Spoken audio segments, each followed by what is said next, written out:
Welcome to World Gone Weird, discussing what the heck is going on in the world today. I'm still trying to figure out what day it is, with all this chaos going on.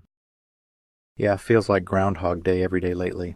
Like, are we sure it's not 2020 still? The news is just relentlessly grim. It's definitely a lot. But hey, maybe we can find some threads of hope in all of this today, or at least try to make sense of the madness. Hope? Oh, bless your cotton socks. I'm just here for the train wreck, and boy, is it delivering. Speaking of delivering, did you see that Russia decided to deliver some Christmas cheer to Ukraine? You know, the kind with explosions? Yeah, I did. The reports coming out are pretty horrific. Attacking their energy infrastructure on Christmas Day, deliberately targeting civilians during a religious holiday. I mean, it's calculated cruelty, and the timing. They clearly are not trying for any diplomacy. Calculated, yes. But is it asterisk really asterisk about cruelty? Or is it about strategy? They're trying to break Ukraine's will, right? Freeze them out, literally and figuratively. It's ruthless, but are we truly surprised? Like, is this outside the pale for a country like Russia? Well, it's both, isn't it? Strategy asterisk and asterisk cruelty. I mean, they know that targeting energy infrastructure during winter is going to cause immense suffering. They're intentionally trying to inflict pain on civilians, and it makes me wonder, what's the end goal of all this? Like, what do they think they will achieve? The end goal? To make Putin feel like he's not completely losing it, I'd guess. It's the world's most depressing Christmas pageant, and they're not even offering refunds. Seriously, though, targeting energy grids? It's like they're playing a real-life Sim City, but everyone loses. It's not even a game. It's real human suffering. We're talking about 500,000 people in Kharkiv without heating, in freezing temperatures. It's a fundamental failure of humanity. And then they have the gall to call it a military success. It's pure Orwellian doublespeak. Well, what do you expect? They aren't going to say they messed up. And let's be real, military success is about perspective, right? From a strategic standpoint, if their objective is to destabilize and demoralize Ukraine, then sadly they've likely achieved a goal. But are they actually winning the war? It all seems so counterproductive. Why would you want to control a population that hates you so much? That's the point, isn't it? It's not about winning hearts and minds. It's about control, about demonstrating power. And it's completely disregarding any kind of ethical framework. This attack is just more evidence of how this war is eroding any sense of international norms and laws. It's like we are descending into utter anarchy. Anarchy? Oh, sweetie, we've been in anarchy since, like, the invention of the internet. Now they're just using missiles instead of hashtags. But really, who is surprised? It's like when you give a toddler a hammer. They're going to hit everything in sight. But that's it, isn't it? The total lack of accountability. They commit these atrocities, call it a success, and the international community, well, they wring their hands and issue strongly worded condemnations. It's as if we haven't learned a thing from history. All the agreements, the treaties, the international bodies, they all seem to be completely ineffective. It makes you question if these institutions even have any meaning at all. And that's a fair question. Like, what's the point of the UN, really? It's good for a strongly worded letter now and again. But does it actually do anything in a situation like this? All these international laws, they seem pretty toothless when you have a nation-state like Russia blatantly ignoring them. It makes you wonder if it's all just a charade. It's disheartening, definitely. But I think it's not fair to say they're completely useless. The UN, for all its flaws, provides a platform for diplomacy, even if that diplomacy isn't always effective. It's also providing some much-needed aid, although it does seem to be a drop in the bucket considering the scale of this crisis. We need to hold them accountable for their failures and push for reform, but we also shouldn't write them off entirely. We can't just give up on the idea of international cooperation, can we? International cooperation? Oh, honey, that's adorable. It's like trying to get a bunch of cats to agree on which nap spot is best.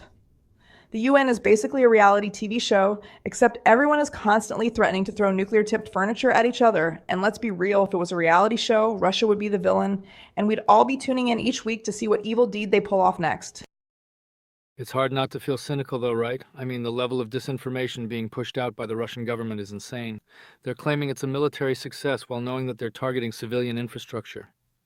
It's a blatant attempt to control the narrative, and it preys on the most basic human emotions like fear and hate. It's a deliberate erosion of trust. Yes, and it's not just Russia doing this. It's all over. The internet is a cesspool of disinformation, half-truths, and blatant lies. And the problem is, people are choosing to believe what fits their preconceived ideas, even when faced with facts to the contrary. We live in these filter bubbles, echo chambers where everyone else agrees with you. It's incredibly difficult to know what to trust anymore. Even the news these days has some sort of bias to it. That's why media literacy is so crucial. We need to teach people how to critically evaluate information, how to recognize bias, and how to understand the difference between fact and opinion. We can't just throw our hands up and say it's all hopeless. It's our responsibility as citizens to be informed and discerning. But, yes, the erosion of trust is definitely a huge issue. And I think it's driving a lot of the polarization and conflict we are seeing around the world. Oh, media literacy? Like, you can logic your way out of a cat video when we all know that cats are plotting world domination? Give me a break. People believe what they want to believe. It's like trying to explain quantum physics to a goldfish. And the echo chambers. It's like the internet is just one big, never-ending therapy session for people who think they're the main character. I mean, to look at these news articles, they are all biased or have some sort of angle to them. It is exhausting to read. But that's it. The psychological aspect of all this is so huge. Fear, prejudice, tribalism. It's driving so much of the conflict we see. It's easier to dehumanize the other than to acknowledge their shared humanity. It's like we're hardwired to see the world in terms of us versus them, and social media is just amplifying that tendency. The more algorithms cater to our existing biases, the less chance we have of understanding other perspectives and finding solutions to these issues. And isn't that what's really happening? These algorithms aren't designed to foster understanding. They're designed to keep us engaged, to keep us clicking, even if that means feeding us inflammatory content that confirms our biases. They're not a tool for enlightenment, they're a tool for profit. And this profit motive is ultimately undermining our ability to have constructive conversations. Like, I saw someone the other day saying that all of Ukraine is full of neo-Nazis, and people were actually believing it. Where does that come from? Oh, the dehumanization of the other. It's like the original party game, but now we play it globally and with missiles.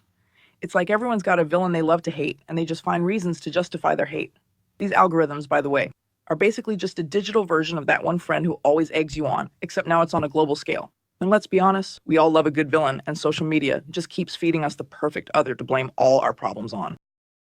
Yeah, and it's not just social media, you know. It's the whole global information landscape that's making it so much easier to spread these narratives.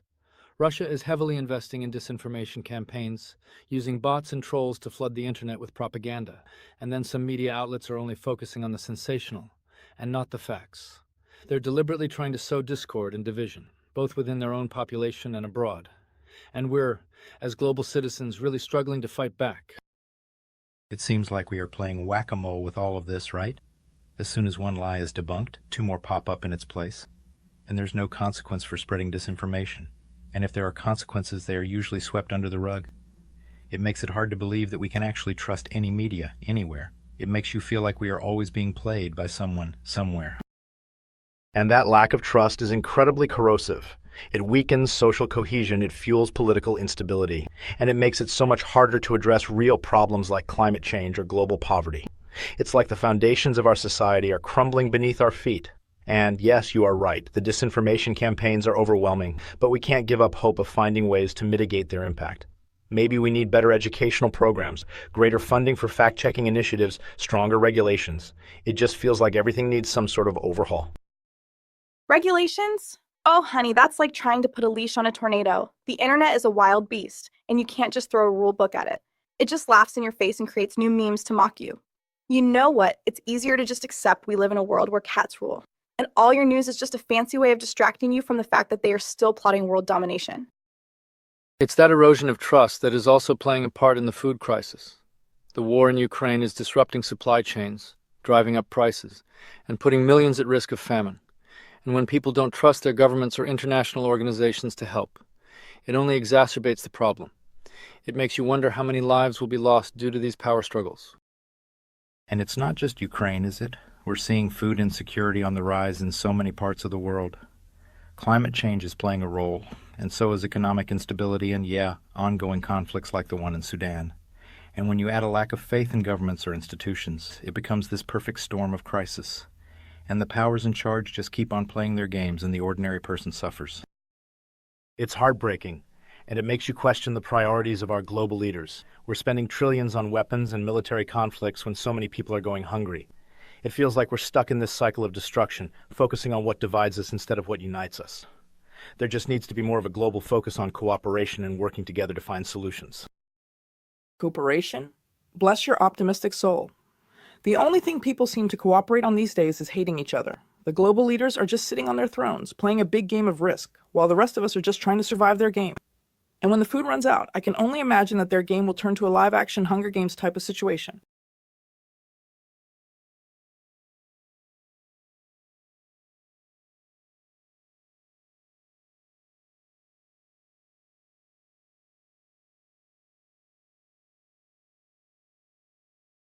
Yeah, that's the real kicker. It's like we've lost any sense of common ground, any sense of shared humanity. All these institutions are being undermined, all these rules are being ignored, and at the end of the day, it's the people, the civilians, that will suffer the most. And I don't see it getting better anytime soon if things keep going the way they are. It's tough to stay optimistic, but I do believe that there's still a chance for change. We need to focus on building bridges between communities, fostering empathy and understanding, and holding those in power accountable for their actions. It's a long uphill battle, but we can't just give up. We need to keep fighting for a more just and peaceful world, even if we have to be the change we want to see. Oh, you sweet, naive optimist. I'm just gonna sit here, eat my popcorn, and watch the world burn. But maybe, just maybe, a few of those cats will trip on their way to world domination and we'll get a few extra days to enjoy some peace and quiet. Or maybe not. Who knows, really? It is all just madness. Well, that about wraps up another episode of The World Gone Weird. I'm still not sure what to think. Thanks for joining us in this dive into the abyss. Yeah, thanks for listening. Stay safe out there, or at least try to understand what's happening. That's something, right? And let's hope for the best, that maybe, just maybe, we can find a way out of this mess. See you next time. Until next time, may your cats be well behaved, your algorithms non-conspiratorial, and your news be less bleak. Or, as bleak as possible. Whatever floats your boat. And try to find some humor in this all, because frankly, it is all we have left.